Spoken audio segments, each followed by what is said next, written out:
Alexandre Dumas, The Man in the Iron Mask. Chapter 21, The King's Friend. Fouquet was awaiting with anxiety. He had already sent away many of his servants and friends who, anticipating the usual hour of his ordinary receptions, had called at his door to inquire after him.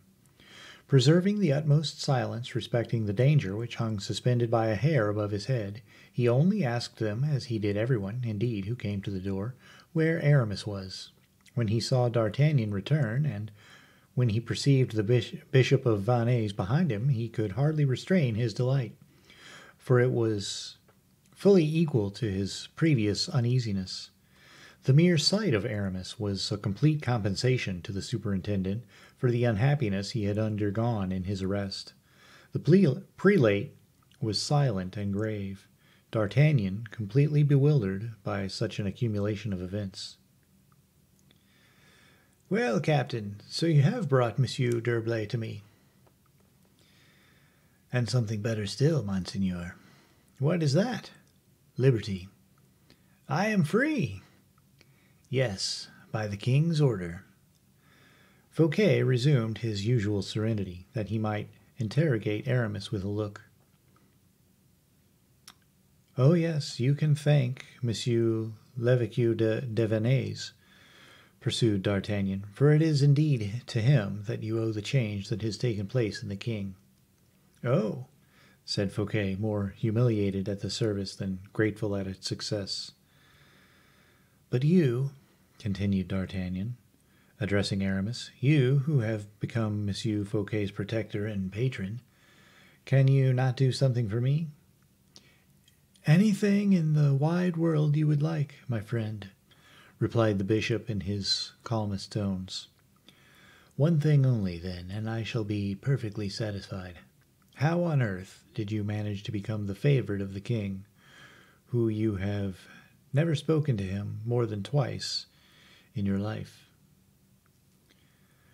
"From a friend such as you are," said Aramis, "I cannot conceal anything." "Ah, very good. Tell me, then." "Very well. You think that I have seen the king only twice, whilst the fact is I have seen him more than 100 times, only we have kept it very secret, that is all." And without trying to remove the color, which at this revelation made D'Artagnan's face flush scarlet, Aramis turned towards Monsieur Fouquet, who was as much surprised as the musketeer. "Monseigneur," he resumed, "the king desires me to inform you that he is more than ever your friend, and that your beautiful feet, so generously offered by you on his behalf, has touched him to the very heart."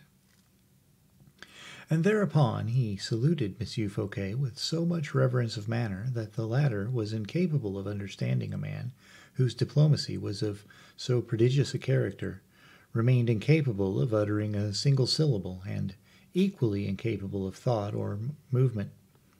D'Artagnan fancied he perceived that these two men had something to say to each other, and he was about to yield to that feeling of instinctive politeness, which in such a case hurries a man towards the door, when he feels his presence is an inconvenience for others, but his eager curiosity, spurred on by so many mysteries, counseled him to remain. Aramis thereupon turned towards him and said in a quiet tone, "You will not forget, my friend, the king's order respecting those whom he intends to receive this morning on rising?" These words were clear enough, and the musketeer understood them.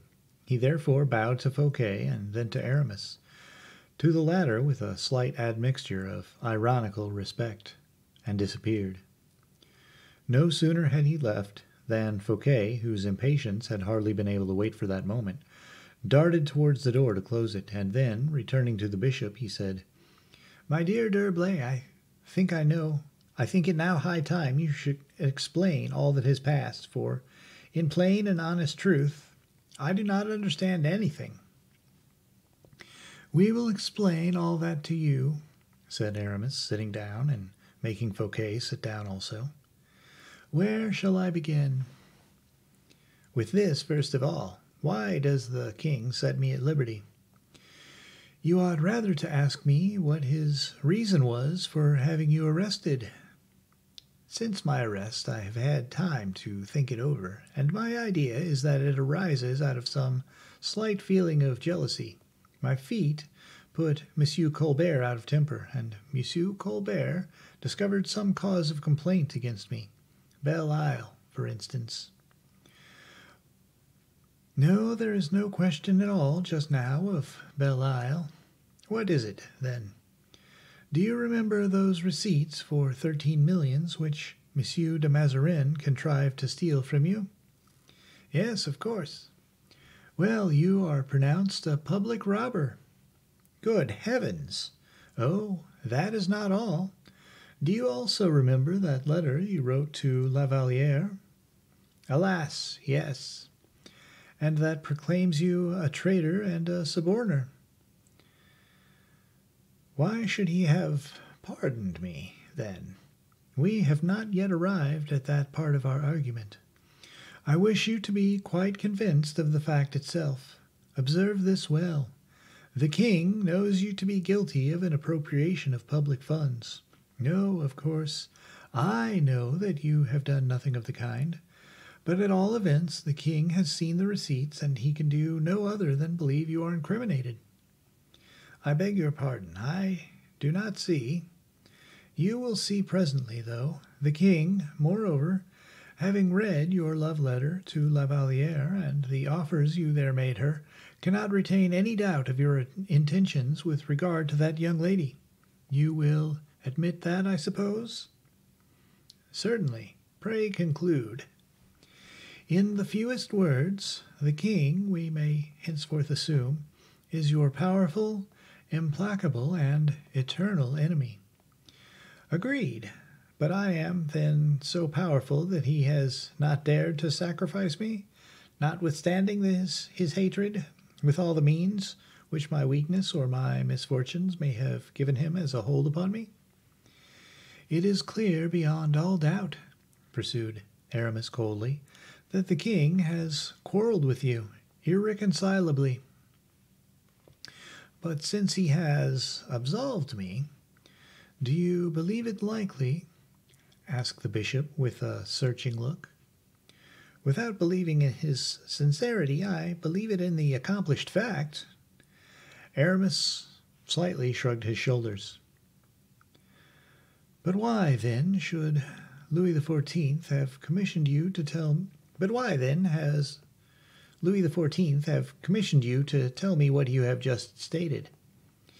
The king charged me with no message for you. With nothing? Said the superintendent, stupefied. But that order... Oh, yes, you are quite right. There is an order, certainly. And these words were pronounced by Aramis in so strange a tone that Fouquet could not resist starting. You are concealing something from me, I see. What is it? Aramis softly rubbed his white fingers over his chin, but said nothing. Does the king exile me?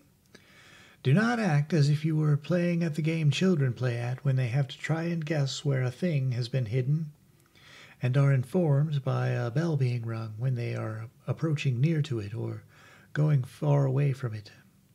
Speak, then. Guess. You alarm me. Bah, that is because you have not guessed, then. What did the king say to you? In the name of our friendship, do not deceive me. The king has not said one word to me. You are killing me with impatience, D'Herblay. Am I still superintendent? As long as you like. But what extraordinary empire have you so suddenly acquired over his Majesty's mind? Ah, that's the point. He does your bidding? I believe so. It is hardly credible. So anyone would say. D'Herblay, by our alliance, by our friendship, by everything you hold dearest in the world, speak openly, I implore you. By what means have you succeeded in overcoming Louis XIV's prejudices? For he did not like you, I am certain. The king will like me now, said Aramis, laying stress upon the last word. You have something particular, then, between you? Yes, a secret, perhaps? A secret? A secret of such a nature as to change his Majesty's interests? You are indeed a man of superior intelligence, Monseigneur, and have made a particularly accurate guess. I have, in fact, discovered a secret of a nature to change the interests of the King of France. Ah, said Fouquet, with the reserve of a man who does not wish to ask any more questions. And you shall judge of it yourself, pursued Aramis, and you shall tell me if I am mistaken with regard to the importance of this secret. I am listening, since you are good enough to unbosom yourself to me. Only do not forget that I have asked you about nothing which it may be indiscreet in you to communicate. Aramis seemed for a moment as if he were collecting himself. Do not speak, said Fouquet. There is still time enough. Do you remember, said the bishop, casting down his eyes, the birth of Louis XIV, as if it were yesterday? Have you ever heard anything particular respecting his birth? Nothing, except that the king was not really the son of Louis XIII. That does not matter to us, or the kingdom either. He is the son of his father, says the French law, whose father is recognized by law. True, but it is a grave matter when the quality of races is called into question. A merely secondary question after all, so that, in fact, you have never learned or heard anything in particular? Nothing. That is where my secret begins. The queen, you must know, instead of being delivered a son, was delivered of twins. Fouquet looked up suddenly as he replied, And the second is dead? You will see. These twins seemed likely to be regarded as the pride of their mother and the hope of France, but the weak nature of the king, his superstitious feelings, made him apprehend a series of conflicts between two children whose rights were equal. So he put out of the way, he suppressed one of the twins. Suppressed, do you say? Have patience. Both the children grew up, the one on the throne, whose minister you are, the other, who is my friend, in gloom and isolation. Good heavens! What are you saying, Monsieur d'Herblay? And what is this poor prince doing? Ask me, rather, what he has done. Yes, yes. He was brought up in the country, and then thrown into a fortress which goes by the name of the Bastille. Is it possible? Cried the superintendent, clasping his hands. The one was the most fortunate of men, the other the most unhappy and miserable of all living beings. Does his mother not know this? Anne of Austria knows it all, and the king knows absolutely nothing. So much the better, said Fouquet. This remark seemed to make a great impression on Aramis. He looked at Fouquet with the most anxious expression of countenance. I beg your pardon, I interrupted you, said Fouquet. I was saying, resumed Aramis, that this poor prince was the unhappiest of human beings, when heaven, whose thoughts are over all his creatures, undertook to come to his assistance. Oh, in what way? Tell me. You will see the reigning king, I say the reigning king, you can guess very well why. No, why? Because both of them, being legitimate princes, ought to have been kings. Is not that your opinion?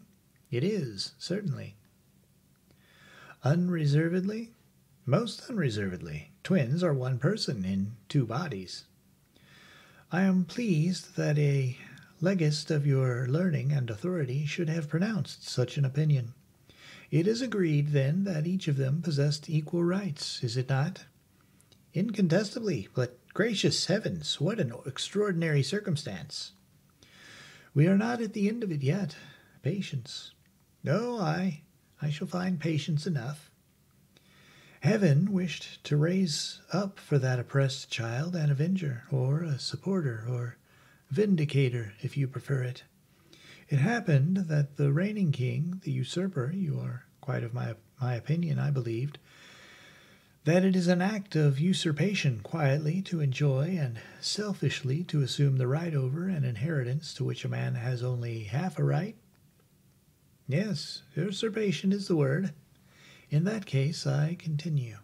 It was heaven's will that the usurper should possess, in the person of his first minister, a man of great talent, of large and generous nature. Well, well, said Fouquet, I understand you. You have relied upon me to repair the wrong which has been done to this unhappy brother of Louis XIV. You have thought well. I will help you. I thank you, D'Herblay. I thank you.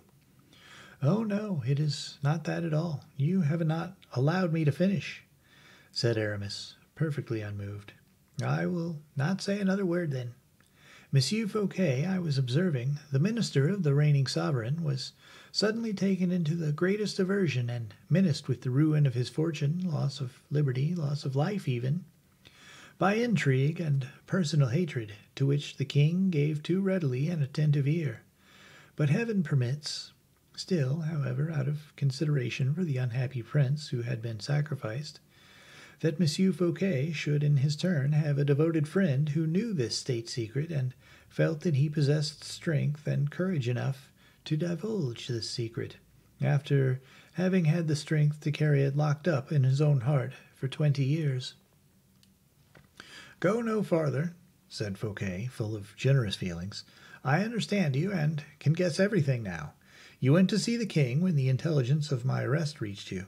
You implored him. He refused to listen to you. Then you threatened him with that secret, threatened to reveal it, and Louis XIV, alarmed at the risk of its betrayal, granted to the terror of your indiscretion what he refused to your generous intercession.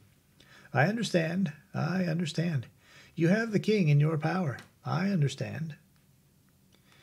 You understand nothing as yet, replied Aramis, and again you interrupt me. Then, too, allow me to observe that you pay no attention to logical reasoning and seem to forget what you ought most to remember. What do you mean? You know upon what I laid the greatest stress at the beginning of our conversation. Yes, His Majesty's hate, and invincible hate for me, yes, but what feeling of hate could resist the threat of such a revelation? Such a revelation, do you say? That is the very point where your logic fails you. What, do you suppose that if I had made such a revelation to the king, I should have been alive now? It is not 10 minutes ago that you were with the king. That may be. He might not have had the time to get me killed outright, but he would have had the time to get me gagged and thrown into a dungeon. Come now, show a little consistency in your reasoning, mordieu.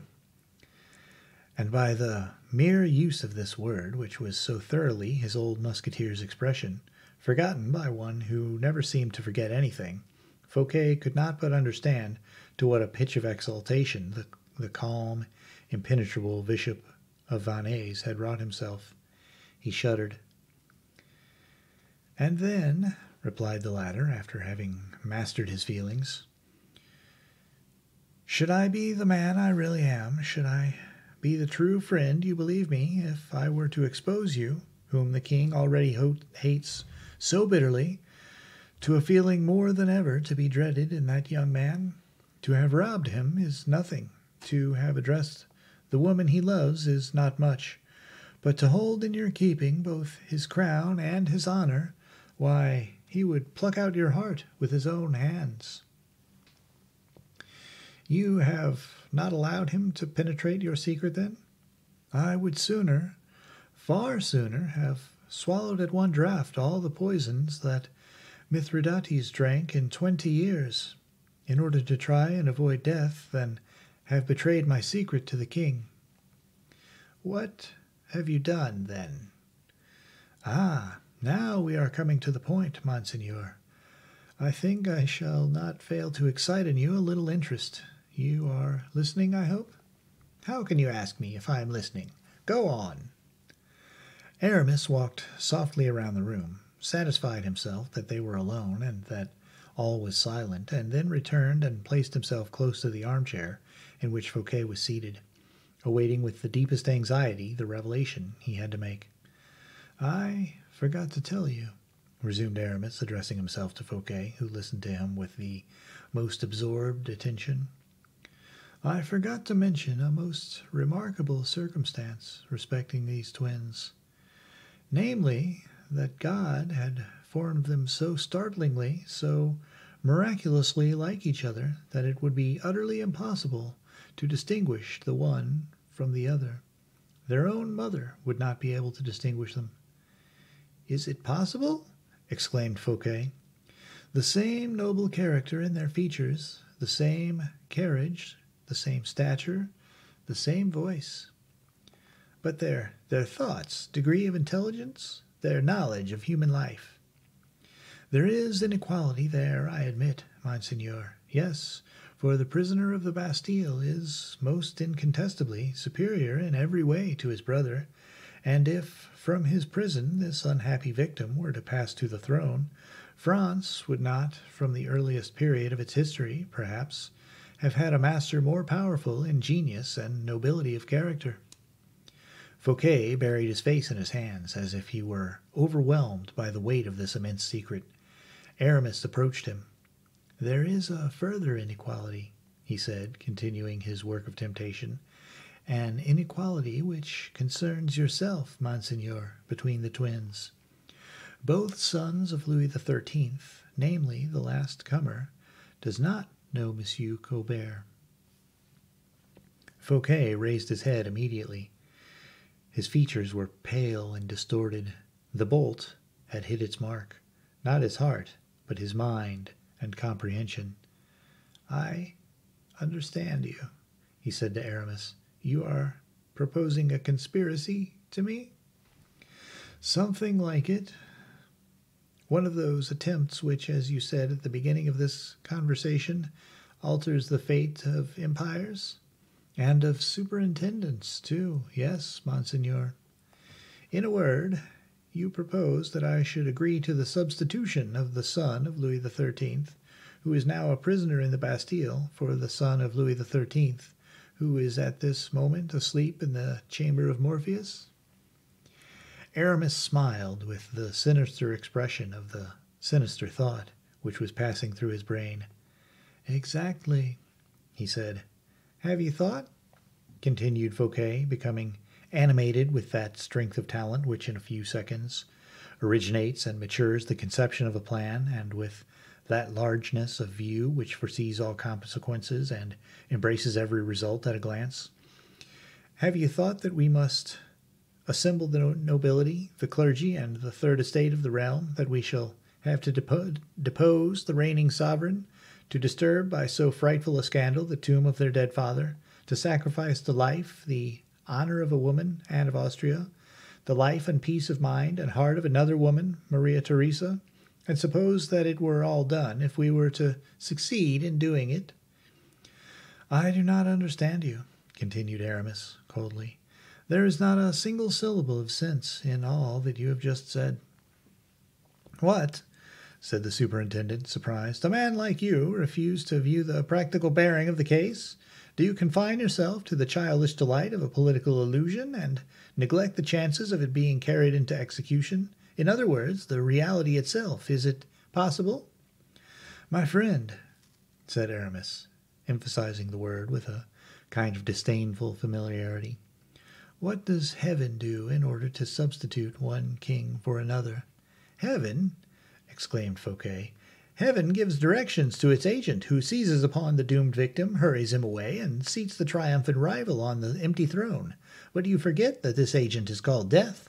Oh, Monsieur Herblay, in heaven's name, tell me if you have had the idea—" "There is no question of that, Monseigneur. You are going beyond the object in view. Who spoke of Louis XIV's death? Who spoke of adopting the example which heaven sets and following out the strict execution of its decrees? No, I wish you to understand that heaven effects its purposes without confusion or disturbance, without exciting comment or remark, without difficulty or exertion, and that men, inspired by heaven, succeed like heaven itself in all their undertakings, in all they attempt, in all they do." "What do you mean?" "I mean, my friend," returned Aramis, with the same intonation on the word friend that he had applied to it the first time, "I mean that if there has been any confusion, scandal, and even effort in the substitution of the prisoner for the king, I defy you to prove it." "What?" cried Fouquet, whiter than the handkerchief with which he wiped his temples. "What do you say?" "Go to the king's apartment," continued Aramis tranquilly, "and you who know the mystery, I defy even you to perceive that the prisoner of the Bastille is lying in his brother's bed." "But the king," stammered Fouquet, seized with horror at the intelligence. "What king?" said Aramis in his gentlest tone. "The one who hates you, or the one who likes you?" "The king of yesterday." "The king of yesterday? Be quite easy on that score. He has gone to take the place in the Bastille which his victim occupied for so many years." "Great God! And who took him there?" "I." "You?" "Yes, and in the simplest way. I carried him away last night while he was descending into midnight. The other was ascending into day. I do not think there has been any disturbance whatsoever. A flash of lightning without thunder awakens nobody." Fouquet uttered a thick, smothered cry as if he had been struck by some invisible blow, and clasping his head between his clenched hands, he murmured, "You did that?" "Cleverly enough, too. What do you think of it?" "You dethroned the king, imprisoned him, too." "Yes, that has been done." "And such an action was committed here, at Vaux?" "Yes, here at Vaux, in the chamber of Morpheus. It would almost seem that it had been built in anticipation of such an act." "And at what time did it occur?" "Last night, between 12 and 1 o'clock." Fouquet made a movement as if he were on the point of springing upon Aramis. He restrained himself. "At Vaux? Under my roof?" he said in a half-strangled voice. "I believe so, for it is still your house, and it is likely to continue so, since Monsieur Colbert cannot rob you of it now." "It was under my roof, then, monsieur, that you committed this crime?" "This crime?" said Aramis, stupefied. "This abominable crime," pursued Fouquet, becoming more and more excited. "This crime more execrable than assassination, this crime which dishonors my name forever and entails upon me the horror of posterity." "You are not in your senses, monsieur," replied Aramis in an irresolute tone of voice. "You are speaking too loudly. Take care." "I will call out so loudly that the whole world shall hear me." "Monsieur Fouquet, take care." Fouquet turned round towards the prelate, in whom he looked at full in the face. You have dishonored me," he said, "in committing so foul an act of treason, so heinous a crime upon my guest, upon one who was peacefully reposing beneath my roof. Oh, woe! Woe is me!" "Woe to the man, rather, who beneath your roof meditated the ruin of your fortune, your life. Do you forget that? He was my guest, my sovereign." Aramis rose, his eyes literally bloodshot, his mouth trembling convulsively. "Have I a man out of his senses to deal with?" he said. "You have an honorable man to deal with." "You are mad. A man who will prevent you consummating your crime. You are mad, I say." "A man who would far sooner die, who would kill you even, rather than allow you to complete this dishonor." And Fouquet snatched up his sword, which D'Artagnan had placed at the head of his bed, and clinched it resolutely in his hand. Aramis frowned and thrust his hand into his breast, as if in search of a weapon. This movement did not escape Fouquet, who, full of nobleness and pride and in his magnanimity, threw his sword to a distance from him, and approached Aramis so close as to touch his shoulder with his disarmed hand. "Monsieur," he said, "I would sooner die here on the spot than survive this terrible disgrace, and if you have any pity left for me, I entreat you to take my life." Aramis remained silent and motionless. "You do not reply?" said Fouquet. Aramis raised his head gently, and a glimmer of hope might be seen once more to animate his eyes. "Reflect, monseigneur," he said, "upon everything we have to expect. As the matter now stands, the king is still alive, and his imprisonment saves your life." "Yes," replied Fouquet, "you may have been acting on my behalf, but I do not accept your services. But first of all, I do not wish your ruin. You will leave this house." Aramis stifled the exclamation, which almost escaped his broken heart.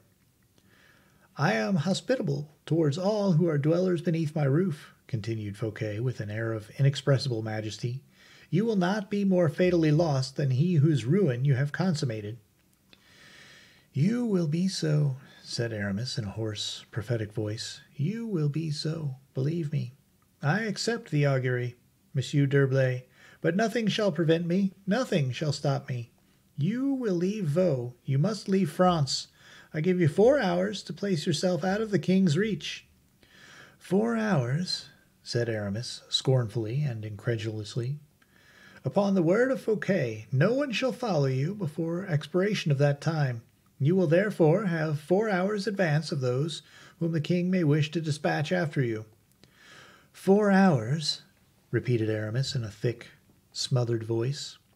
"It is more than you will need to get aboard a vessel and flee to Belle Isle, which I give you as a place of refuge."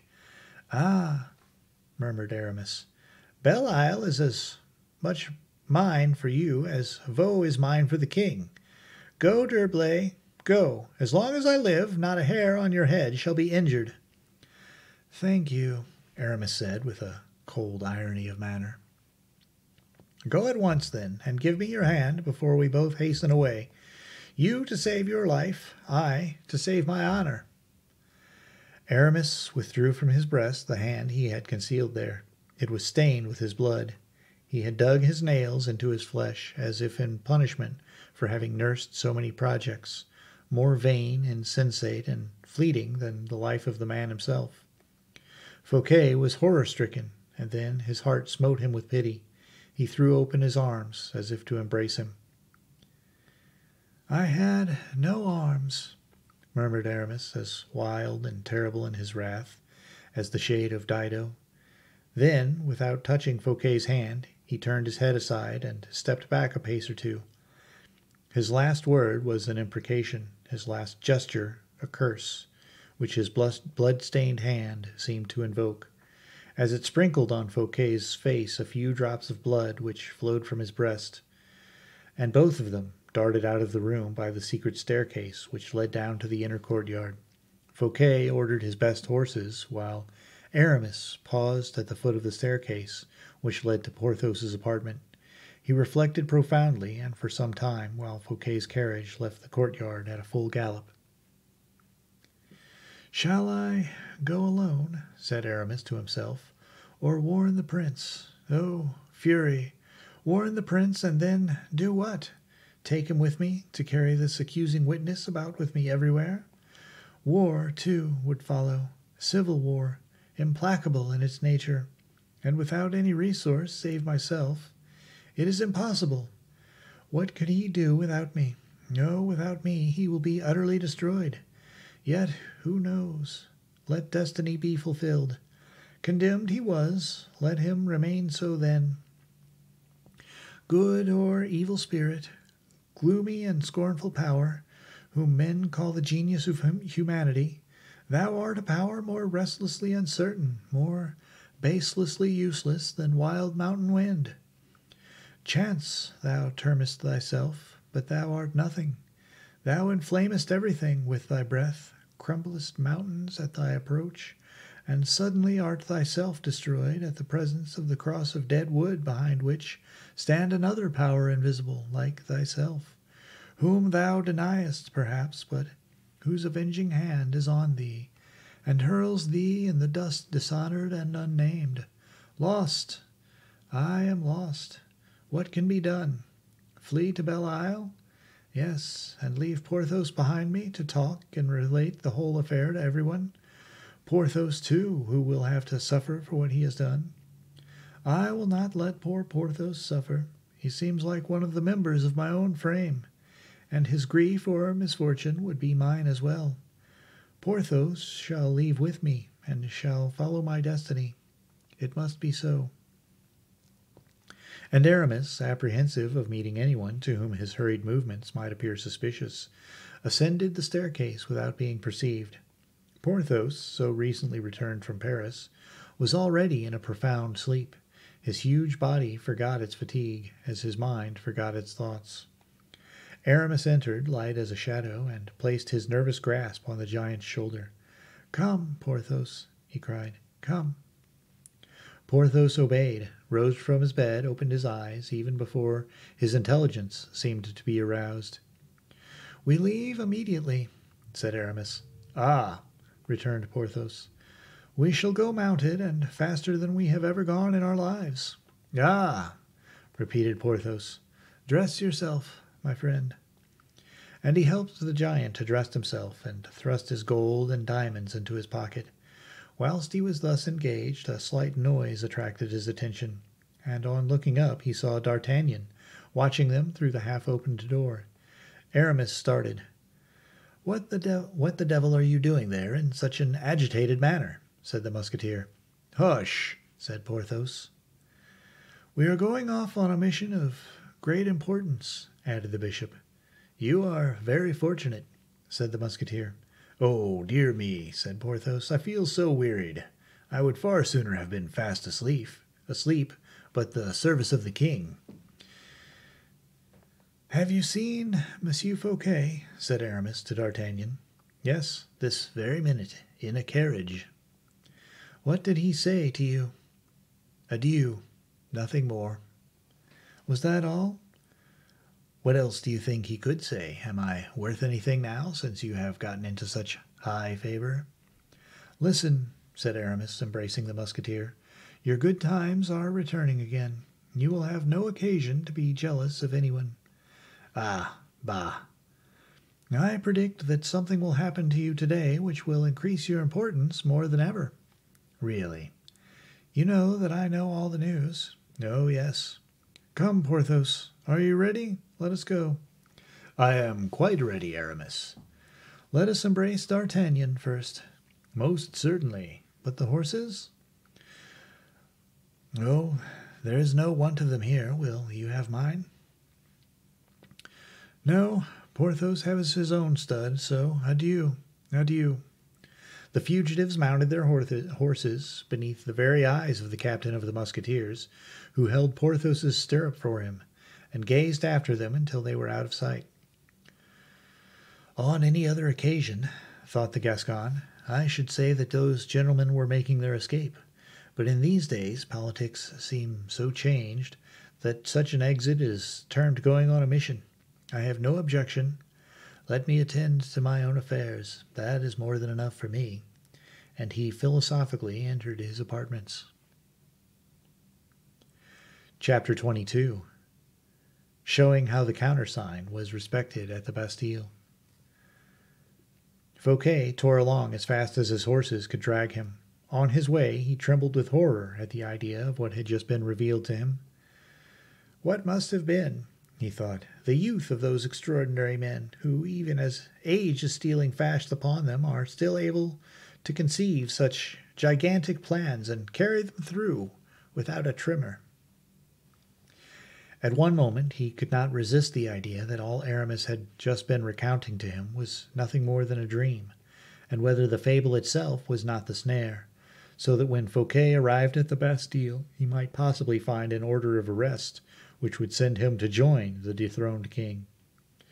Strongly impressed with this idea, he gave certain sealed orders on his route, while fresh horses were being harnessed to his carriage.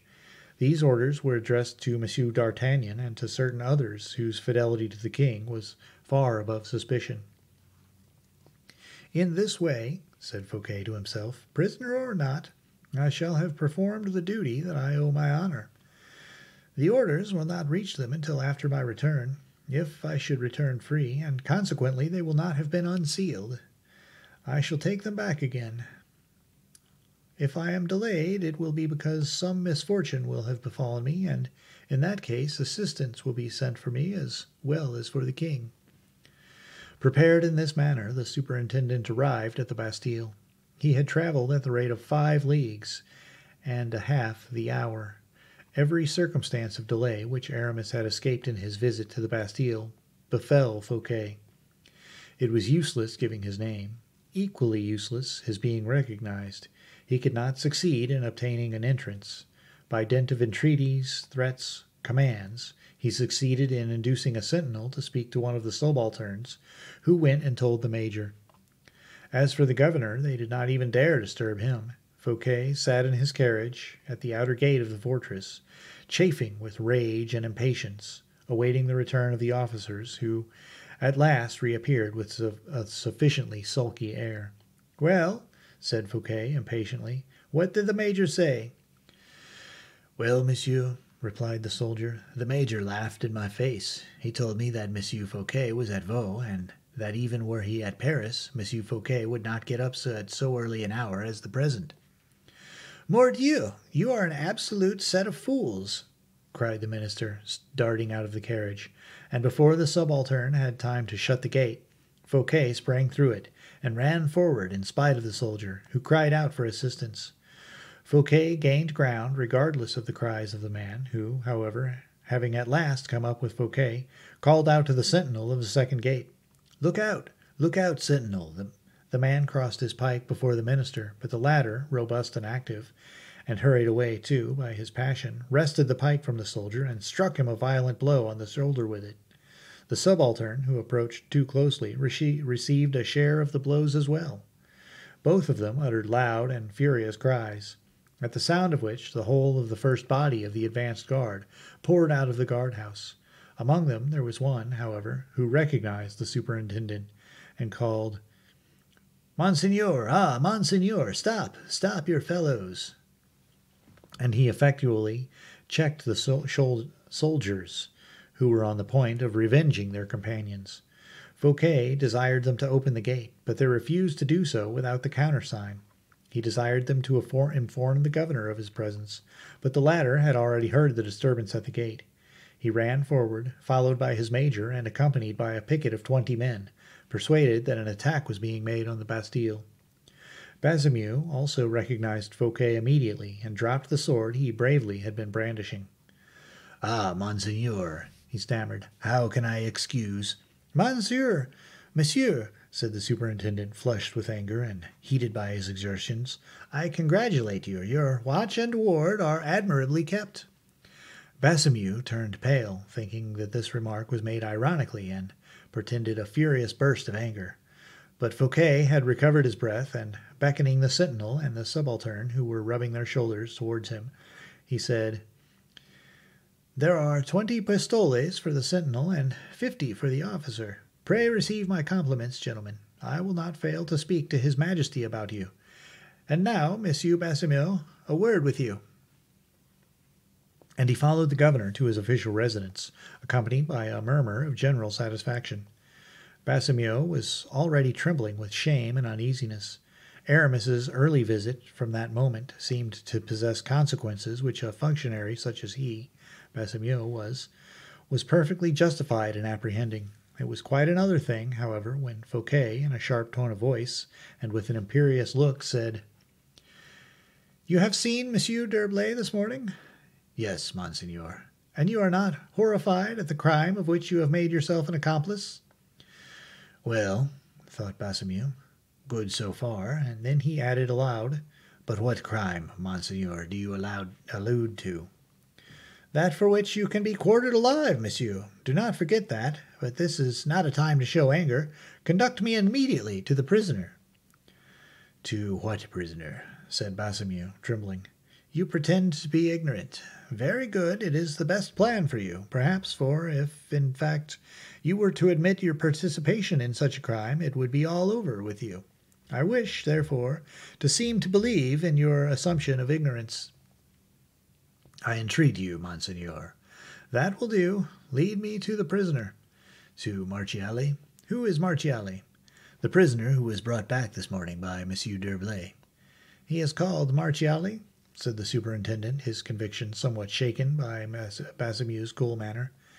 Yes, Monseigneur, that is the name under which he was inscribed here. Fouquet looked steadily at Basimu, as if he would read his very heart, and perceived, with that clear-sightedness most men possess who are accustomed to the exercise of power, that the man was speaking with perfect sincerity.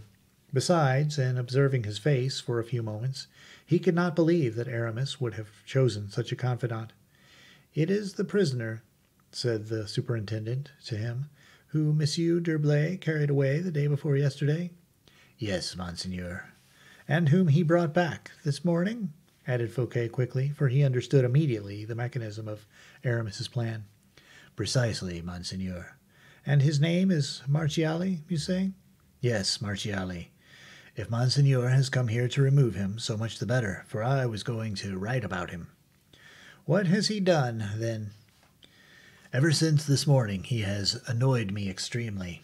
He has had such terrible fits of passion as almost to make me believe that he would bring the Bastille itself down about our ears." "I will soon relieve you of his possession," said Fouquet. "Ah, so much the better." "Conduct me to his prison." "Will Monseigneur give me the order?" "What order?" "An order from the king." "Wait until I sign you one." "That will not be sufficient, Monseigneur. I must have an order from the king." Fouquet assumed an irritated expression. "As you are so scrupulous," he said, "with regard to allowing prisoners to leave, show me the order by which this one was set at liberty." Basimu showed him the order to release Selden. "Very good," said Fouquet, "but Selden is not Marchiali." "But Marchiali is not at liberty, Monseigneur. He is here." "But you said that Monsieur d'Herblay carried him away and brought him back again." "I did not say so." "So surely did you say it that I almost seem to hear it now." "It was a slip of my tongue, then, Monseigneur." "Take care, Monsieur Basimu, take care." "I have nothing to fear, Monseigneur. I am acting according to the very strictest regulation." "Do you dare to say so?" "I would say so in the presence of one of the apostles. Monsieur d'Herblay brought me an order to set Selden at liberty. Selden is free." "I tell you that Marchiali has left the Bastille." "You must prove that, Monseigneur." "Let me see him." "You, Monseigneur, who govern this kingdom, know very well that no one can see any of the prisoners without an express order from the king." "Monsieur d'Herblay has entered, however." "That remains to be proved, Monseigneur." "Monsieur de Basimu, once more I warn you to pay particular attention to what you are saying." "All the documents are there, Monseigneur." "Monsieur d'Herblay is overthrown." "Overthrown? Monsieur d'Herblay? Impossible." "You see that he has undoubtedly influenced you." "No, Monseigneur. What does, in fact, influence me is the king's service. I am doing my duty. Give me an order from him, and you shall enter." "Stay, Monsieur le Governor. I give you my word that if you allow me to see the prisoner, I will give you an order from the king at once." "Give it to me now, Monseigneur." "And that if you refuse me, I will have you and all your officers arrested on the spot." "Before you commit such an act of violence, Monseigneur, you will reflect," said Basimu, who had turned very pale, "that we will only obey an order signed by the king, and that it will be just as easy for you to obtain one to see Marchiali as to obtain one to do me so much injury, me too, who am perfectly innocent." "True, true," cried Fouquet furiously. "Perfectly true, Monsieur de Basimu," he added in a sonorous voice, drawing the unhappy governor towards him. "Do you know why I am so anxious to speak to the prisoner?" "No, Monseigneur, and allow me to observe that you are terrifying me out of my senses. I am trembling all over. In fact, I feel as though I were about to faint." "You will stand a better chance of fainting outright, Monsieur Basimu, when I return here at the head of 10,000 men and 30 pieces of cannon." "Good heavens, Monseigneur, you are losing your senses." When I have roused the whole population of Paris against you and your accursed towers, and have battered open the gates of this place, and hanged you to the topmost tree of yonder pinnacle. Monseigneur, Monseigneur, for pity's sake. I give you 10 minutes to make up your mind, added Fouquet in a calm voice.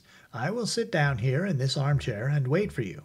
If, in 10 minutes' time, you still persist, I leave this place, and you may think me as mad as you like. Then you shall see. Baisemeaux stamped his foot on the ground like a man in a state of despair, but he did not reply a single syllable, whereupon Fouquet seized a pen and ink, and wrote, "Order for Monsieur le Prévôt de Marchands to assemble the municipal guards and march upon the Bastille on the king's immediate service." Baisemeaux shrugged his shoulders. Fouquet wrote, "Order for the Duc de Bouillon and Monsieur le Prince de Condé to assume command of the Swiss guards, of the king's guards, and to march upon the Bastille on the king's immediate service." Baisemeaux reflected. Fouquet still wrote, "Order for every soldier, citizen, or gentleman to seize and apprehend, wherever he may be found, le Chevalier d'Herblay, évêque de Vannes, and his accomplices, who are first, Monsieur de Baisemeaux, governor of the Bastille, suspected of the crimes of high treason and rebellion." "Stop, Monseigneur," cried Baisemeaux. "I do not understand a single jot of the whole matter, but so many misfortunes, even were it madness itself that had set them at their awful work, might happen here in a couple of hours, that the king, by whom I must be judged, will see whether I have been wrong in withdrawing the countersign before this flood of imminent catastrophes. Come with me to the keep, Monseigneur. You shall see Marchiali." Fouquet darted out of the room, followed by Baisemeaux, as he wiped the perspiration from his face. "What a terrible morning," he said. "What a disgrace for me." "Walk faster," replied Fouquet. Baisemeaux made a sign to the jailer to precede them. He was afraid of his companion, which the latter could not fail to perceive. "A truce to this child's play," he said roughly. "Let the man remain here. Take the keys yourself and show me the way. Not a single person, do you understand, must hear what is going to take place here."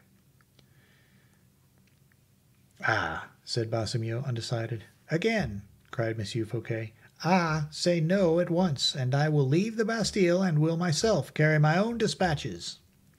Baisemeaux bowed his head, took the keys, and, unaccompanied except by the minister, ascended the staircase. The higher they advanced up the spiral staircase, the more clearly did certain muffled murmurs become distinct appeals and fearful imprecations. "What is that?" asked Fouquet. "That is your Marchiali," said the governor. "This is the way these madmen scream." And he accompanied that reply with a glance more pregnant with injurious allusions, as far as Fouquet was concerned, than politeness. The latter trembled. He had just recognized in one cry more terrible than any that had preceded it the king's voice. He paused on the staircase, snatching the bunch of keys from Baisemeaux, who thought this new madman was going to dash out his brains with one of them. "Ah!" he cried. "Monsieur d'Herblay did not say a word about that." "Give me the keys at once," cried Fouquet, tearing them from his hand. "Which is the key of the door I am to open?" "That one." A fearful cry, followed by a violent blow against the door, made the whole staircase resound with the echo. "Leave this place," said Fouquet to Baisemeaux in a threatening tone. "I ask nothing better," murmured the latter to himself. "There will be a couple of madmen, face to face, and the one will kill the other, I am sure." "Go," repeated Fouquet. "If you place your foot on this staircase before I call you, remember that you shall take the place of the meanest prisoner in the Bastille." "This job will kill me. I am sure it will," muttered Baisemeaux, as he withdrew with tottering steps. The prisoner's cries became more and more terrible. When Fouquet had satisfied himself that Baisemeaux had reached the bottom of the staircase, he inserted the key in the first lock. It was then that he heard the hoarse, choking voice of the king, crying out in a frenzy of rage, "Help! Help! I am the king!" The key of the second door was not the same as the first, and Fouquet was obliged to look for it on the bunch. The king, however, furious and almost mad with rage and passion, shouted at the top of his voice, "It was Monsieur Fouquet who brought me here. Help me against Monsieur Fouquet. I am the king. Help the king against Monsieur Fouquet." These cries filled the minister's heart with terrible emotions. They were followed by a shower of blows leveled against the door with a part of the broken chair with which the king had armed himself. Fouquet at last succeeded in finding the key. The king was almost exhausted. He could hardly articulate distinctly as he shouted, "Death to Fouquet! Death to the traitor Fouquet!"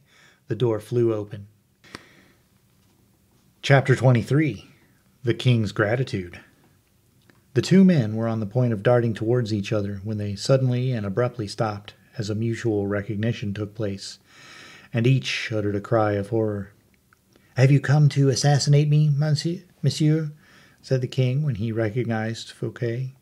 "The king in this state," murmured the minister. Nothing could be more terrible indeed than the appearance of the young prince at the moment Fouquet had surprised him. His clothes were in tatters, his shirt, open and torn to rags, was stained with sweat and with the blood which had streamed from his lacerated breast and arms. Haggard, ghastly pale, his hair in dishevelled masses, Louis XIV presented the most perfect picture of despair, distress, anger, and fear combined that could possibly be united in one figure. Fouquet was so touched, so affected and disturbed by it, that he ran towards him with his arms stretched out and his eyes filled with tears. Louis held up a massive piece of wood of which he had made such a furious use. "Sire," said Fouquet, in a trembling voice trembling with emotion, "do you not recognize the most faithful of your friends?" "A friend? You?" repeated Louis, gnashing his teeth in a manner which betrayed his hate and desire for speedy vengeance. "The most respectful of your servants," added Fouquet, throwing himself on his knees. The king let the rude weapon fall from his grasp. Fouquet approached him, kissed his knees, took him in his arms with inconceivable tenderness.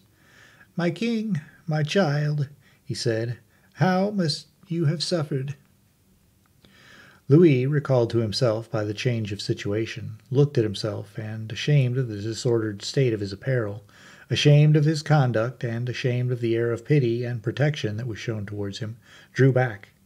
Fouquet did not understand this movement. He did not perceive that the king's feelings of pride would never forgive him for having been a witness of such an exhibition of weakness. "Come, sire," he said, "you are free." "Free?" repeated the king. "Oh, you set me at liberty then, after having dared to lift up your hand against me?" "You do not believe that," exclaimed Fouquet indignantly. "You cannot believe me to be guilty of such an act." And rapidly, warmly even, he related the whole particulars of the intrigue, the details of which are already known to the reader. While the recital continued, Louis suffered the most horrible anguish of mind, and, when it was finished, the magnitudes of the danger he had run struck him far more than the importance of the secret relative of his twin brother. "Monsieur," he said suddenly to Fouquet, "this double birth is a falsehood. It is impossible. You cannot have been the dupe of it." "Sire!" "It is impossible, I tell you, that the honor, the virtue of my mother can be suspected. And my first minister has not yet done justice on the criminals." "Reflect, sire, before you are hurried away by anger," replied Fouquet. "The birth of your brother—" "I have only one brother, and that is, monsieur, you know. And that is it, monsieur. You know it as well as myself. There is a plot, I tell you, beginning with the governor of the Bastille. Be careful, sire, for this man has been deceived, as everyone else has, by the prince's likeness to yourself." "Likeness? Absurd! This Marchiali must be singularly like your majesty to be able to deceive everyone's eye," Fouquet persisted. "Ridiculous!" "Do not say so, sire. Those who had prepared everything in order to face and deceive your ministers, your mother, your officers of state, the members of your family, must be quite confident of the resemblance between you." "But where are these persons, then?" murmured the king. "At Vaux." "At Vaux, and you suffer them to remain there?" "My most instant duty appeared to me to be your majesty's release. I have accomplished that duty, and now whatever your majesty may command shall be done. I await your orders." Louis reflected for a moment. "Muster all the troops in Paris," he said. "All the necessary orders are given for that purpose," replied Fouquet. "You have given orders?" exclaimed the king. "For that purpose, yes, sire. Your Majesty will be at the head of 10,000 men in less than an hour." The only reply the king made was to take hold of Fouquet's hand with such an expression of feeling that it was very easy to perceive how strongly he had, until that remark, maintained his suspicions of the minister, notwithstanding the latter's intervention. "And with these troops," he said, "we shall go at once and besiege in your house the rebels who by this time will have established and entrenched themselves therein." "I should be surprised if that were the case," replied Fouquet. "Why?" "Because their chief, the very soul of the enterprise, having been unmasked by me, the whole plan seems to me to have miscarried." "You have unmasked this false prince also?" "No, I have not seen him." "Whom have you seen, then?" "The leader of the enterprise, not that unhappy young man. The latter is merely an instrument, destined through his whole life to wretchedness, I plainly perceive." "Most certainly. It is Monsieur l'Abbé d'Herblay, évêque de Vannes, your friend." "He was my friend, sire," replied Fouquet nobly. "An unfortunate circumstance for you," said the king in a less generous tone of voice. "Such friendships, sire, had nothing dishonorable in them so long as I was ignorant of the crime." "You should have foreseen it." "If I am guilty, I place myself in your Majesty's hands." "Ah, Monsieur Fouquet, it was not that I meant," returned the king, sorry to have shown the bitterness of his thought in such a manner. "Well, I assure you that notwithstanding the mask which the villain covered his face, I had something like a vague suspicion that he was the very man. But with this chief of the enterprise there was a man of prodigious strength, the one who menaced me with a force almost Herculean." "What is he?" "It must be his friend, Baron du Vallon, formerly one of the Musketeers." "The friend of D'Artagnan? The friend of the Comte de la Fère?" "Ah!" exclaimed the king as he paused at the name of the latter. "We must not forget the connection that existed between the conspirators and Monsieur de Bragelonne." Sire, do not get too far. Monsieur de la Fère is the most honorable man in France. Be satisfied with those whom I deliver up to you." "With those whom you deliver up to me, you say? Very good, for you will deliver up those who are guilty to me." "What does your Majesty understand by that?" inquired Fouquet. "I understand," replied the king, that we shall soon arrive at Vaux with a large body of troops, that we will lay violent hands upon that nest of vipers, and that not a soul shall escape." "Your Majesty will put these men to death?" cried Fouquet. "To the very meanest of them." "Oh, sire!" "Let us understand one another, Monsieur Fouquet," said the king haughtily. "We no longer live in times when assassination was the only and the last resource kings held in reservation at extremity. No, heaven be praised, I have parliaments who sit and judge in my name, and I have scaffolds on which supreme authority is carried out." Fouquet turned pale. "I will take the liberty of observing to your Majesty that any proceedings instituted respecting these matters would bring down the greatest scandal upon the dignity of the throne. The august name of Anne of Austria must never be allowed to pass the lips of the people accompanied by a smile." "Justice must be done, however, monsieur." "Good, sire, but royal blood must not be shed upon a scaffold." "The royal blood, you believe that?" cried the king with fury in his voice, stamping his foot on the ground. "This double birth is an invention, and in that invention particularly I see Monsieur d'Herblay's crime. It is the crime I wish to punish rather than the violence or the insult." "And punish it with death, sire?" "With death, yes, monsieur. I have said it." "Sire," said the superintendent with firmness as he raised his head proudly, "your Majesty will take the life, if you please, of your brother Philip of France. That concerns you alone, and you will doubtless consult the Queen Mother upon the subject. Whatever she may command will be perfectly correct. I do not wish to mix myself up in it, not even for the honor of your crown. But I have a favor to ask of you, and I beg to submit it to you." "Speak," said the king, in no little degree agitated by his minister's last words. "What do you require?" "The pardon of Monsieur d'Herblay and of Monsieur du Vallon." "My assassins?" "Two rebels, sire, that is all." "Oh, I understand, then. You ask me to forgive your friends." "My friends?" said Fouquet, deeply wounded. "Your friends, certainly, but the safety of the state requires that an exemplary punishment should be inflicted on the guilty." "I will not permit myself to remind your majesty that I have just restored you to liberty and have saved your life." "Monsieur." "I will not allow myself to remind your majesty that had Monsieur d'Herblay wished to carry out his character of assassination, he could very easily have assassinated your majesty this morning in the forest of Senart, and all would have been over." The king started.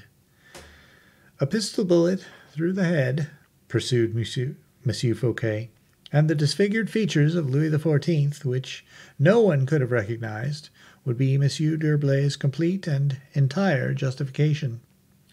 The king turned pale and giddy at the bare idea of the danger he had escaped. "If Monsieur d'Herblay," continued Fouquet, "had been an assassin, he had no occasion to inform me of his plan in order to succeed. Freed from the real king, it would have been impossible, in all futurity, to guess the false. And if the usurper had been recognized by Anne of Austria, he would still have been her son. The usurper, as far as Monsieur d'Herblay's conscience was concerned, was still a king of the blood of Louis XIII. Moreover, the conspirator in that course would have had security, secrecy, impunity. A pistol bullet would have procured him all that. For the sake of heaven, sire, grant me his forgiveness." The king, instead of being touched by the picture, so faithfully drawn in all details, of Aramis's generosity, felt himself most painfully and cruelly humiliated. His unconquerable pride revolted at the idea that a man had held suspended at the end of his finger the thread of his royal life. Every word that fell from Fouquet's lips, and which he thought most efficacious in procuring his friend's pardon, seemed to pour another drop of poison into the already ulcerated heart of Louis XIV. Nothing could bend or soften him. Addressing himself to Fouquet, he said, "I really don't know, monsieur, why you should solicit the pardon of these men. What good is there in asking that which can be obtained without solicitation?" "I do not understand you, sire." "It is not difficult either. Where am I now?" "In the Bastille, sire. Yes, in a dungeon. I am looked upon as a madman, am I not?" "Yes, sire." "And no one is known here but Marchiali?" "Certainly." "Well, change nothing in the position of affairs. Let the poor madman rot between the slimy walls of the Bastille, and Monsieur d'Herblay and Monsieur du Vallon will stand in no need of my forgiveness. Their new king will absolve them." "Your majesty does me a great injustice, sire, and you are wrong," replied Fouquet dryly. "I am not child enough, nor is Monsieur d'Herblay silly enough, to have omitted to make all these reflections, and if I had wished to make a new king, as you say, I had no occasion to have come here, to force open the gates and doors of the Bastille, to free you from this place. That would show a want of even common sense. Your majesty's mind is disturbed by anger. Otherwise you would be far from offending groundlessly the very one of your servants who has rendered you the most important service of all." Louis perceived that he had gone too far, that the gates of the Bastille were still closed upon him, whilst, by degrees, the floodgates were gradually being opened, behind which the generous-hearted Fouquet had restrained his anger. "I did not say that to humiliate you, heaven knows, monsieur," he replied. "Only you are addressing yourself to me in order to obtain a pardon, and I answer according to my conscience, and so, judging by my conscience, the criminals we speak of are not worthy of consideration or forgiveness." Fouquet was silent. "What I do is generous, added the king, as what you have done, for I am in your power. I will even say it is more generous, inasmuch as you place before me certain conditions upon which my life, my liberty may depend, and to reject which is to make a sacrifice of both. I was wrong, certainly, replied Fouquet. Yes, I had the appearance of extorting a favor. I regret it and entreat to your Majesty's forgiveness. And you are forgiven, my dear Monsieur Fouquet, said the king with a smile, which restored the serene expression of his features, which so many circumstances had altered since the preceding evening. I have my own forgiveness, replied the minister with some degree of persistence, but Monsieur d'Herblay and Monsieur du Vallon, they will never obtain theirs as long as I live, replied the inflexible king. Do me the kindness not to speak of it again. Your Majesty shall be obeyed. And will you bear me no ill will for it? Oh, no, sire, for I anticipated the event. You had anticipated that I should refuse to forgive those gentlemen? Certainly, and all my measures were taken in consequence. What do you mean to say? Cried the king, surprised. Monsieur d'Herblay came, and, as may be said, to deliver himself into my hands. Monsieur d'Herblay left to me the happiness of saving my king and my country. I could not condemn Monsieur d'Herblay to death, nor could I, on the other hand, expose him to your Majesty's justifiable wrath. It would have been just the same as if I had killed him myself. Well, and what have you done? Sire, I gave Monsieur d'Herblay the best horses in my stables, and 4 hours' start over all those your Majesty might, probably, dispatch after him. Be it so, murmured the king, but still the world is wide enough and large enough for those whom I may send to overtake your horses, notwithstanding the 4 hours' start which you have given to Monsieur d'Herblay. In giving him these 4 hours, sire, I knew I was giving him his life, and he will save his life. In what way? After having galloped as hard as possible with the 4 hours' start before your musketeers, he will reach my chateau of Belle Isle, where I have given him safe asylum. That may be, but you forget that you have made me a present of Belle Isle, but not for you to arrest my friends. You take it back again, then? As far as that goes, yes, sire. My musketeers shall capture it, and the affair will be at an end. Neither your musketeers nor your whole army could take Belle Isle, said Fouquet coldly. Belle Isle is impregnable. The king became perfectly livid. A lightning flash seemed to dart from his eyes. Fouquet felt that he was lost, but he as not one to shrink back from when the voice of honor spoke loudly within him. He bore the king's wrathful gaze. The latter swallowed his rage, and after a few moments' silence, said, Are we going to return to Vaux? I am at your Majesty's orders, replied Fouquet with a low bow, but I think that your Majesty can hardly dispense with changing your clothes previous to appearing before your court. We shall pass by the Louvre, said the king. Come. And they left the prison, passing before Baisemeaux, who looked completely bewildered as he saw Marchiali once more leave, and, in his helplessness, tore out the major portion of his few remaining hairs. It was perfectly true, however, that Fouquet wrote and gave him an authority for the prisoner's release, that the king wrote beneath it, seen and approved, Louis. A piece of madness that Baisemeaux, incapable of putting two ideas together, acknowledged by giving himself a terrible blow on the forehead with his own fist. Chapter 24. The False King. In the meantime, usurped royalty was playing out its part bravely at Vaux. Philippe gave orders that for his petit lever the grands entrées, already prepared to appear before the king, should be introduced. He determined to give this order notwithstanding the absence of Monsieur d'Herblay, who did not return. Our readers know the reason.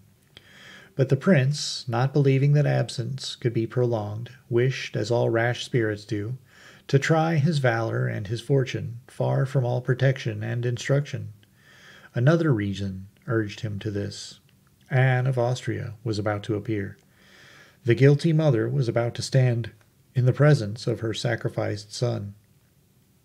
Philippe was not willing, if he had a weakness, to render the man a witness of it before whom he was bound thenceforth to display so much strength. Philippe opened his folding doors, and several persons entered silently. Philippe did not stir while his valets de chambre dressed him. He had watched the evening before all the habits of his brother, and played the king in such a manner as to awaken no suspicion. He was thus completely dressed in hunting costume when he received his visitors. His own memory and the notes of Aramis announced everybody to him. First of all, Anne of Austria, to whom Monsieur gave his hand, and then Madame with Monsieur Saint-Aignan. He smiled at seeing these countenances, but trembled on recognizing his mother. That still so noble and imposing figure, ravaged by pain, pleaded in his heart the cause of the famous queen who had immolated a child to reasons of state. He found his mother still handsome. He knew that Louis XIV loved her, and he promised himself to love her likewise, and not to prove a scourge to her old age. He contemplated his brother with a tenderness easily to be understood. The latter had usurped nothing, had cast no shades athwart his life. A separate tree, he allowed the stem to rise without heeding its elevation or majestic life. Philippe promised himself to be a kind brother to this prince, who required nothing but gold to minister to his pleasures. He bowed with a friendly air to Saint-Aignan, who was all reverences and smiles, and, trembling, held out his hand to Henrietta, his sister-in-law, whose beauty struck him. But he saw in the eyes of that princess an expression of coldness which would facilitate, as he thought, their future relations. How much more easy, thought he, it will be to be the brother of that woman than her gallant, if she evinces toward me a coldness that my brother could not have for her, but which is imposed upon me as a duty. The only visit he dreaded at this moment was that of the queen. His heart, his mind, had just been shaken by so violent a trial that, in spite of their firm temperament, they would not, perhaps, support another shock. Happily, the queen did not come. Then commenced, on the part of Anne of Austria, a political dissertation upon the welcome Monsieur Fouquet had given to the House of France. She mixed up hostilities with compliments addressed to the king and questions as to his health, with little maternal flatteries and diplomatic artifices. "Well, my son," said she, "are you convinced with regard to Monsieur Fouquet?" "Saint-Aignan," said Philip, "have the goodness to go and inquire after the queen." At these words, the first Philip had pronounced aloud, the slight difference that there was between his voice and that of the king was sensible to maternal ears, and Anne of Austria looked earnestly at her son. Saint-Aignan left the room, and Philippe continued. "Madame, I do not like to hear Monsieur Fouquet ill spoken of. You know I do not. And you have ever even spoken well of him yourself." "That is true. Therefore I only question you on the state of your sentiments with respect to him." "Sire," said Henrietta, "I, on my part, have always liked Monsieur Fouquet. He is a man of good taste, a superior man." "A superintendent who is never sordid or niggardly," added Monsieur, "and who pays in gold all the orders I have on him." "Everyone in this thinks too much of himself and nobody for the state," said the old queen. "Monsieur Fouquet, it is a fact, Monsieur Fouquet is ruining the state." "Well, mother," replied Philippe in rather lower key, "do you likewise constitute yourself the buckler of Monsieur Colbert?" "How is that?" replied the old queen, rather surprised. "Why, in truth," replied Philippe, "you speak that just as your old friend Madame de Chevreuse would speak." "Why do you mention Madame de Chevreuse to me?" she said, "and what sort of humor are you in today towards me?" Philippe continued, It is not Madame Chevreuse always in league with someone, against someone? Has not Madame Chevreuse been to pay you a visit, mother? Monsieur, you speak to me now in such a manner that I can almost fancy I am listening to your father. My father did not like Madame Chevreuse, and had good reason for not liking her, said the prince. For my part, I like her no better than he did. And if she thinks proper to come here, as she formerly did, to sow divisions and hatreds under the pretext of begging money, why— Well, what? Said Anne of Austria, proudly, herself provoking the storm. Well, replied the young man firmly, I will drive Madame Chevreuse out of my kingdom, and with her all who meddle with its secrets and mysteries. He had not calculated the effect of this terrible speech, or perhaps he wished to judge the effect of it, like those who, suffering from a chronic pain and seeking to break the monotony of that suffering, touch their wound to procure a sharper pang. Anne of Austria was nearly fainting. Her eyes, open but meaningless, ceased to see for several seconds. She stretched out her arms towards her other son, who supported and embraced her without fear of irritating the king. Sire, muttered she, you are treating your mother very cruelly. In what respect, madame? Replied he. I am only speaking of Madame Chevreuse. Does my mother prefer Madame Chevreuse to the security of the state and of my person? Well, then, madame, I tell you Madame Chevreuse has returned to France to borrow money, and that she addressed herself to Monsieur Fouquet to sell him a certain secret. A certain secret, cried Anne of Austria, concerning pretended robberies that Monsieur le Superintendent had committed, which is false, added Philippe. Monsieur Fouquet rejected her offers with indignation, preferring the esteem of the king to complicity with such intriguers.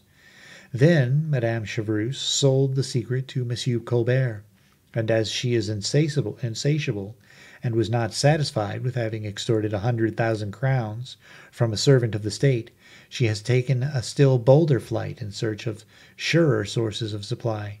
Is that true, madame? You know all, sire, said the queen, more uneasy than irritated. Now, continued Philippe, I have good reason to dislike this fury, who comes to my court to plan the shame of some and the ruin of others.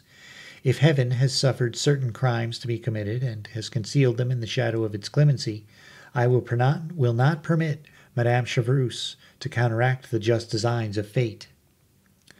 The latter part of this speech had so agitated the queen mother that her son had pity on her. He took her hand and kissed it tenderly. She did not feel that in that kiss, given in spite of repulsion and bitterness of the heart, there was a pardon for 8 years of suffering. Philippe allowed the silence of a woman to swallow the emotions that had just developed themselves. Then, with a cheerful smile, "We will not go today," said he. "I have a plan." And, turning towards the door, he hoped to see Aramis, whose absence began to alarm him. The queen mother wished to leave the room. "Remain where you are, mother," said he. "I wish you to make your peace with Monsieur Fouquet." "I bear Monsieur Fouquet no ill will. I only dreaded his prodigalities. We will put that to rights, and will take nothing of the superintendent but his good qualities." "What is your majesty looking for?" said Henrietta, seeing the king's eyes constantly turned towards the door, and wishing to let fly a little poisoned arrow at his heart, supposing he was so anxiously expecting either Lavalier or a letter from her. "My sister," said the young man, who had divined her thought, thanks to that marvelous perspicuity of which fortune was from that time about to allow him the exercise. "My sister, I am expecting a most distinguished man, a most able counselor, whom I wish to present to you all, recommending him to your good graces." "Ah, come in then, D'Artagnan." "What does your majesty wish?" said D'Artagnan, appearing. "Where is Monsieur the Bishop of Vannes, your friend?" "Why, sire, I am waiting for him, and he does not come.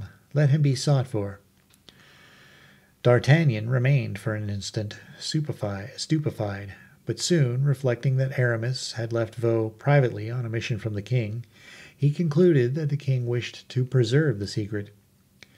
"Sire," replied he, "does your Majesty absolutely require Monsieur d'Herblay to be brought to you?" "Absolutely is not the word," said Philippe.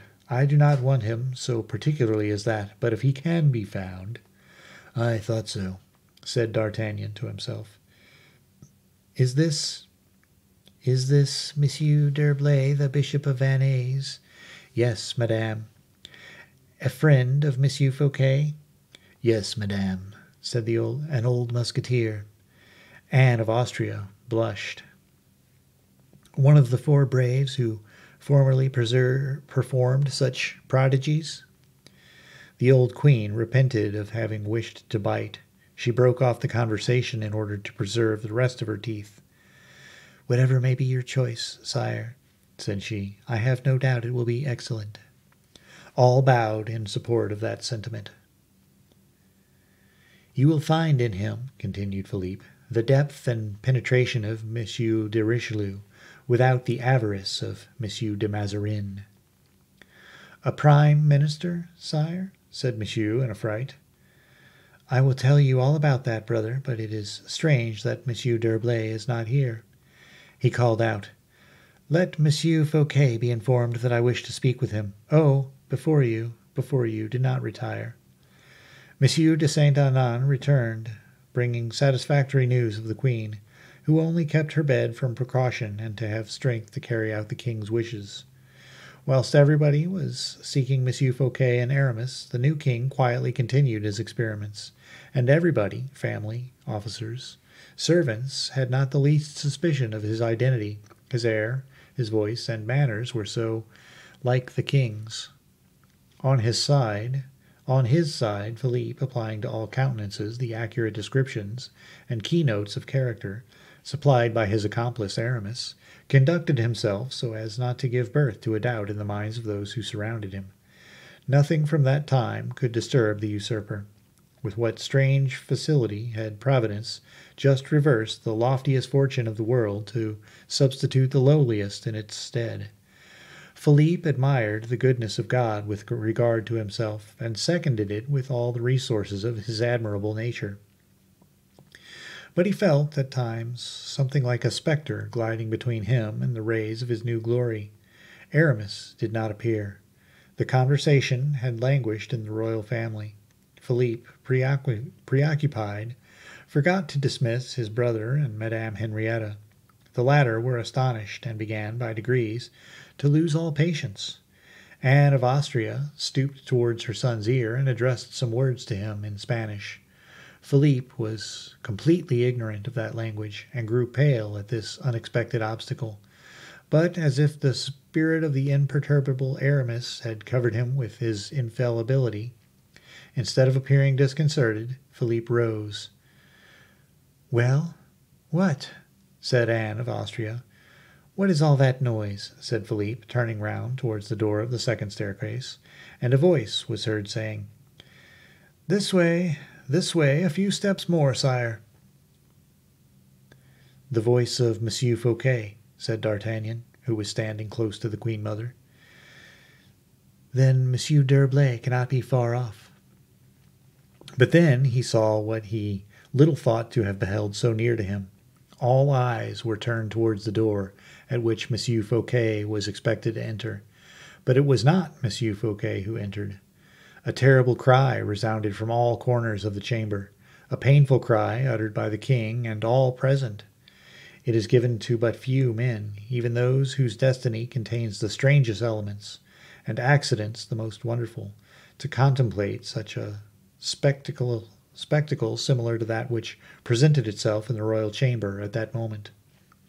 The half-closed shutters only admitted the entrance of an uncertain light, passing through thick violet velvet curtains lined with silk. In this soft shade the eyes were by degrees dilated, and everyone present saw others rather with imagination than with actual sight. There could not, however, escape in these circumstances one of the surrounding details, and the new object which presented itself appeared as luminous as though it shone out in full sunlight. So it happened with Louis XIV. when he showed himself, pale and frowning, in the doorway of the secret stairs. The face of Fouquet appeared behind him, stamped with sorrow and determination. The Queen Mother, who perceived Louis XIV and who held the hand of Philippe, uttered a cry of which we have spoken, as if she beheld a phantom.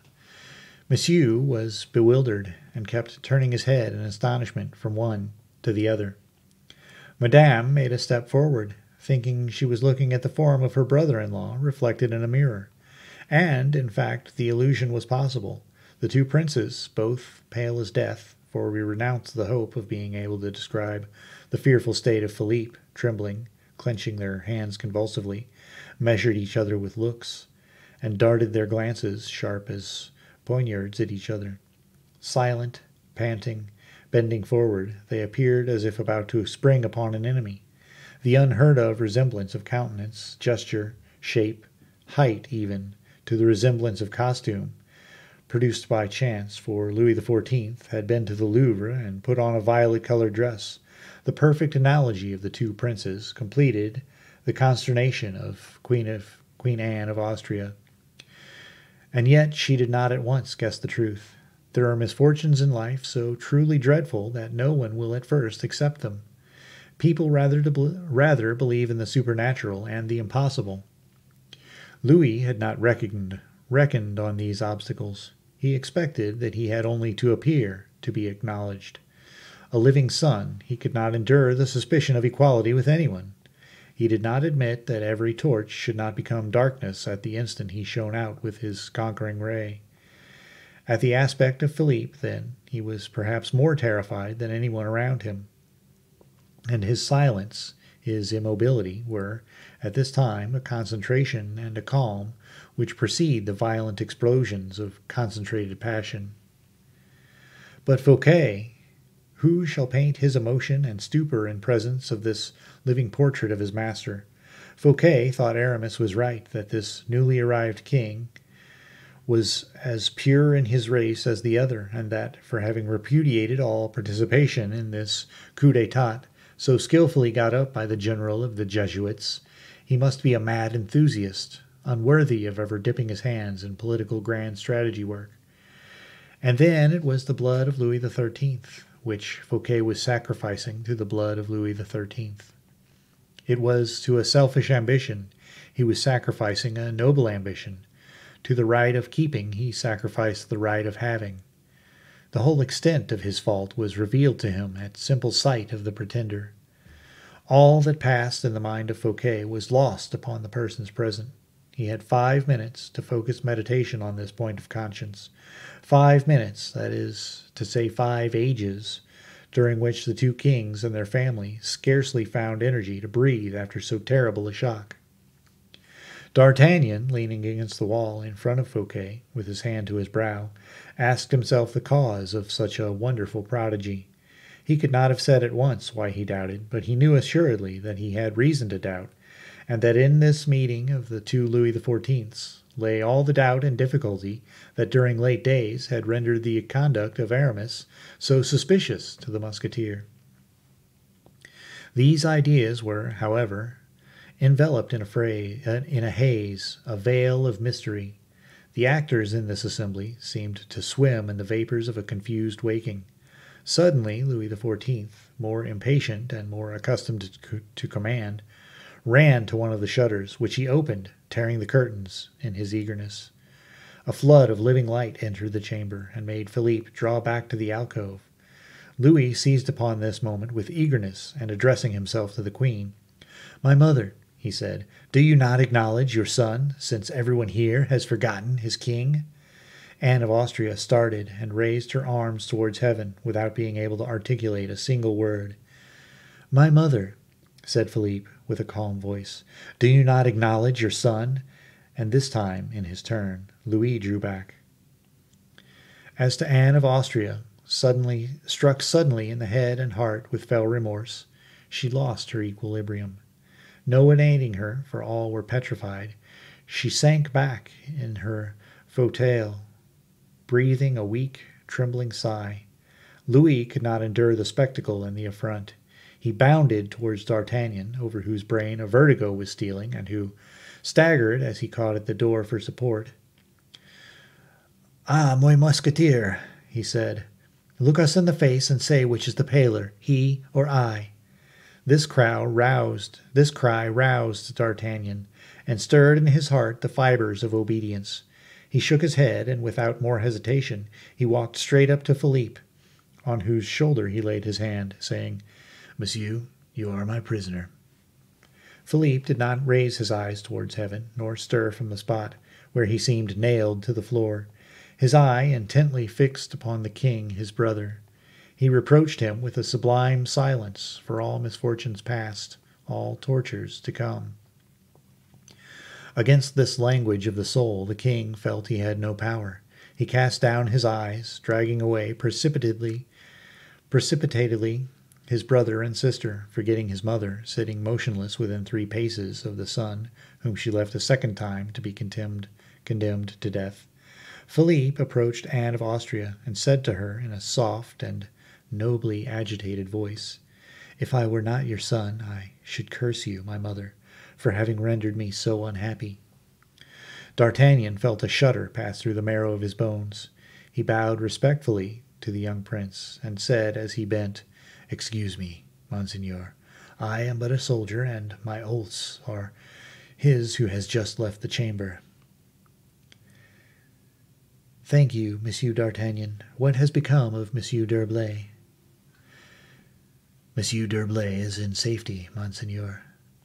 "Monsieur d'Herblay is in safety, Monseigneur," said a voice behind them, and no one, while I live and am free, shall cause a hair to fall from his head." "Monsieur Fouquet," said the prince, smiling sadly. "Pardon me, Monseigneur," said Fouquet, kneeling, "but he who is just gone out from hence was my guest." "Here are," murmured Philippe with a sigh, "brave friends and good hearts. They make me regret the world. On, Monsieur d'Artagnan, I follow you." At the moment the captain of the musketeers was about to leave the room with his prisoner, Colbert appeared, and, after remitting an order from the king to D'Artagnan, retired. D'Artagnan read the paper, and then crushed it with his hand, with rage. "What is it?" asked the prince. "Read, monsieur," replied the musketeer. Philippe read the following words, hastily traced by the hand of the king. "Monsieur d'Artagnan will conduct the prisoner to the Isle Sainte Marguerite. He will cover his face with an iron visor, which the prisoner shall never raise except at peril of his life." "That is just," said Philippe with resignation. "I am ready." "Aramis was right," said Fouquet in a low voice to the musketeer. "This one is every whit as much a king as the other." "More so," replied D'Artagnan. "He wanted only you and me,"